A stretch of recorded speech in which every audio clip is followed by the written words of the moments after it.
જય દ્વારકાધીશ, જય માતાજી, જય ઠાકર બધાને. તો ભાઈ આ વિડીયો પૂરો જોજો ને શેર કરજો, કેમ કે અમુક ભાઈઓ શેર નથી કરતા. કેમ ભાઈ, તમે છોકરીના વિડીયો હોય તો તમે ખૂબ શેર કરો છો, મિલિયન ઉપર વિડીયો શેર થઈ જશે. તો ભાઈ આ ગૌ માતાને ખુલ્લે આમ જો તો કરી તમે આખું ટંકર એટલે આખું આયસર ઉતારીને ગૌ માતાનું માંસ કાપીને અને એ કતલખાનામાંથી કાપીને વેચવા જાય છે.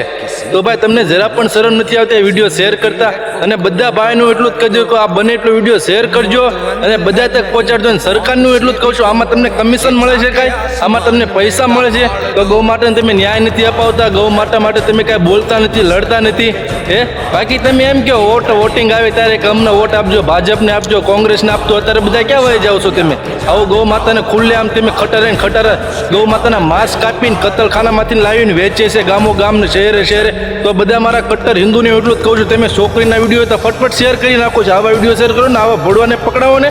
જો આવા ભોળવાને તમે પકડાવશો ને તો એ ભોસડીના બધા છે ને બંધ કરી નાખશે આવું બધું કરતા.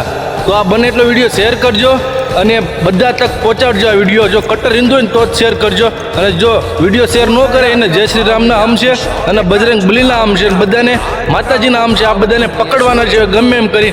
જો તમે વિડીયો શેર કરજો ને તો હું આવા વિડીયો ઉતારીશ. બાકી હવે તેને આવા વિડીયો ઉતારવાના અમારા બંધ, કેમ કે આવા ભડવાને પકડવાના છે ગમે નથી ને ગમે ઠેકાણેથી.